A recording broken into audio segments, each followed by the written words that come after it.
What's up, guys? It's Trent, Kruesi Originals. We're going to do a walk around. We'll talk about Sailor Moon here that I just finished building. I guess we'll start with the most obvious part about it, the paint. The paint was done by CRD Custom Paint, Ian Strockman. He does all of like Tatum sand cars, paints all of our bikes.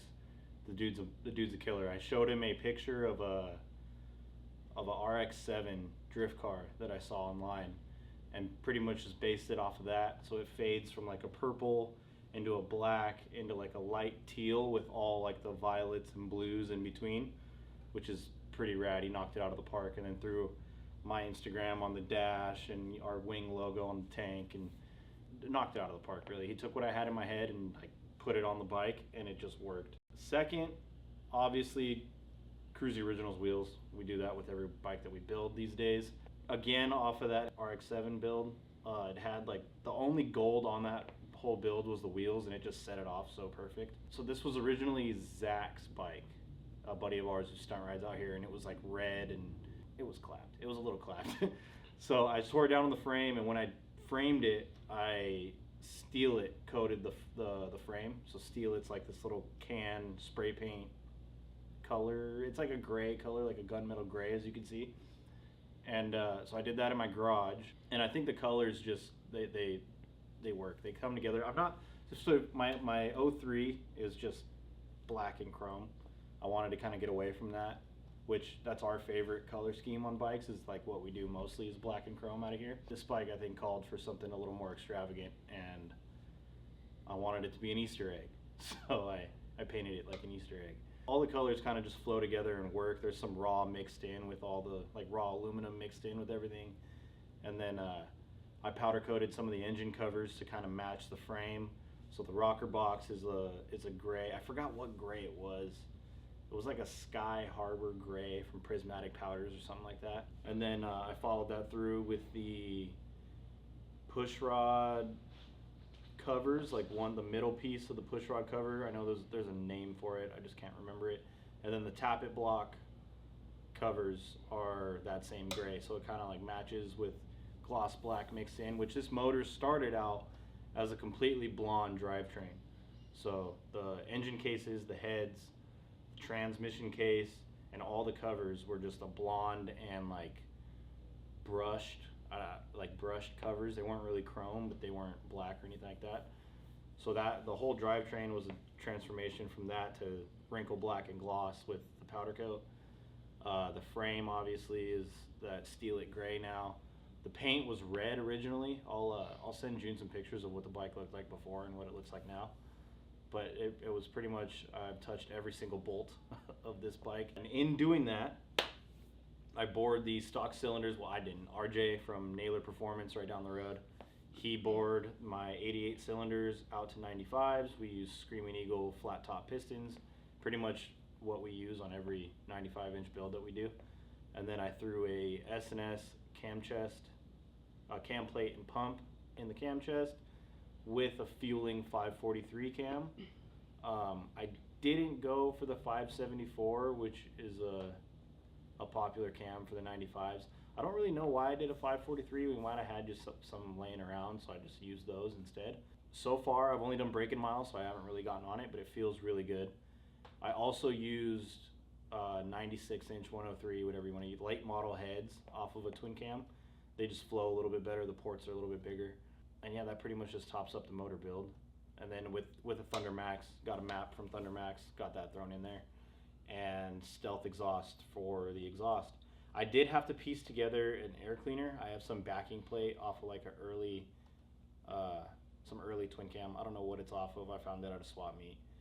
And then I did my own little breather setup with the hose, ran over my chain, just because they always puke oil. Aside from that, suspension, of course, Legends suspension sent me front and rear.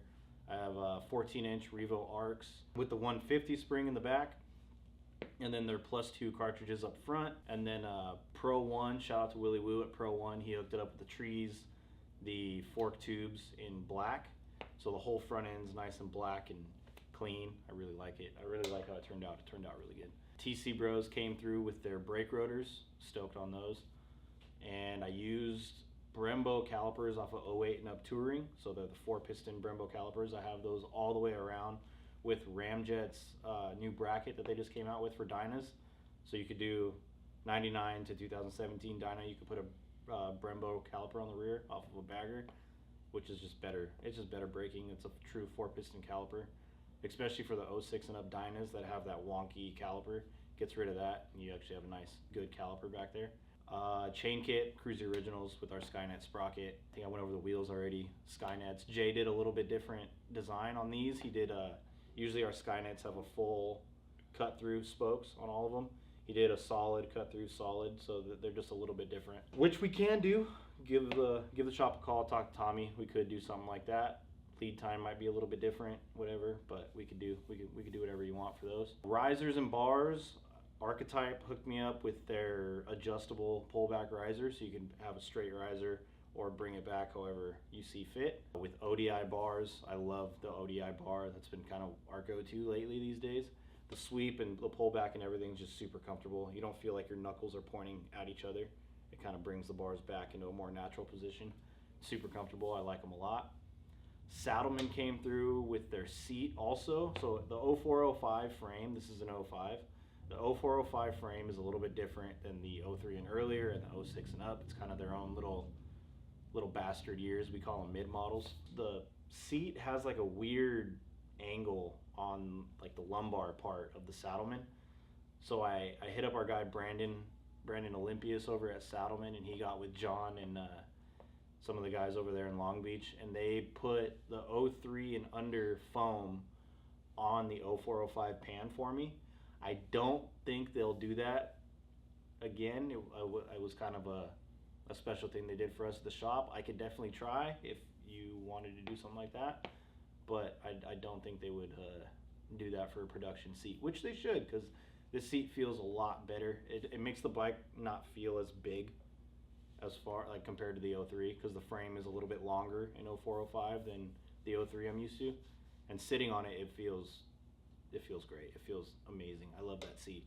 Our subframe, of course, I cut that in my garage actually. So years of watching Ryan fabricate and mold fenders and stuff like that, and I tried it myself in my garage, and I think it came out really good. I'm actually really stoked on how the rear fender came out. I found this light on Amazon, so I like cut the light in the fender, sucked it up in there, and then put our subframe under it, so it kind of like sandwiches the light, which the light's bolted to the fender and all that too, but like it just fills in that gap from the subframe to the fender that there usually is when you cut it as deep as I have it. So I have it on the second to last spot in the fender, which is kind of a sweet spot. I had it all the way in on my 03, and then I mousetrapped in Utah, so I brought it back out one. So that's kind of like a nice comfortable spot for me. It's a little bit deep all the way in, but yeah, I'm super stoked on that. Scrape City for the titanium. Get them at KruesiOriginals.com. They come with the tie plates, and then other than that, it's just a lot of powder coat. ARP bolts all the way through also. I forgot about that. Stainless steel ARP bolts in every single part of this drivetrain, which, look them up, they're pretty expensive, but they're nice. They top off the build. Pretty much everything else is pretty standard to what we usually do.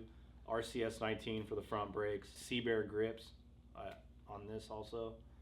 Didn't talk about those. Super comfortable moto style grip made for 1-inch bars. So they're pretty legit. I like them so far.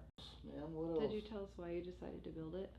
So why I wanted to build it, I really wanted fuel injection. So my plan was to just have a fuel injected stunt bike, because we travel all over the place, and going to places like Tahoe or Colorado where the elevation's real high, we always have to rejet our carburetors, and rejetting a carburetor in a parking lot of some random Harley is a pain in the ass.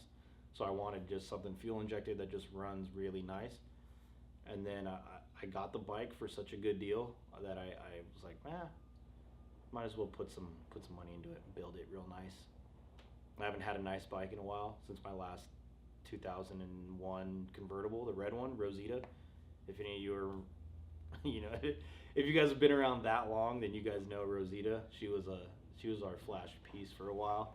Yeah, I mean, I just wanted it was time for a fresh bike and something to show off.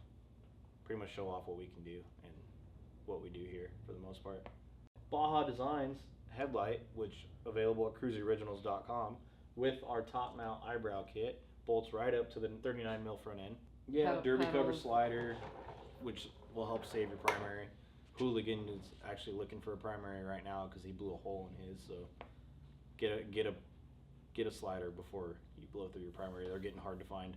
Oh, and then we'll take them outside and show them my favorite part, the ignition switch. I have like a key, like a car ignition switch. I'm pretty excited about. That's pretty cool. I did go through the whole wire harness. We have a video that we went through on this. Ignition coil, data port. Here's a ground. And over the starter, I'm gonna sneak this guy. Pull that all the way through your way. Okay, and then this guy is for the speed or the neutral switch. I think speed sensor or something. Get all these tucked up out of there. Ground. And then this guy needs to go to the starter. Go down under. See that? Yep. Pass that green wire back through. I cut out the speedo. I cut out all the controls that I didn't need. So there's like the turn signals are gone. Everything for the speedo and all the indicator lights are gone. I moved some like grounds around and kind of just cleaned up the wire harness a bit. Took a bunch of it out. Not that it's necessary. I just kind of wanted to challenge myself in a way to see if what I could get rid of and make and have it still run. And it runs. Fired up first fire up, which was nice. Do you have any words? Kind of nervous.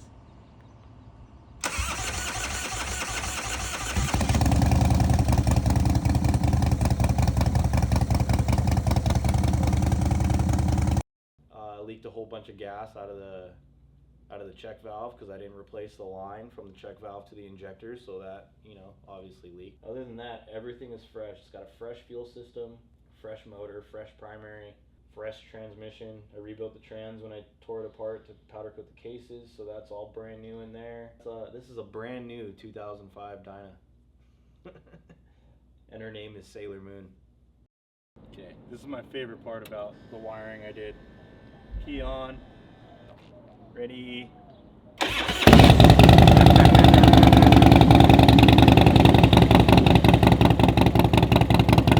have those key switches and many other parts on KruesiOriginals.com.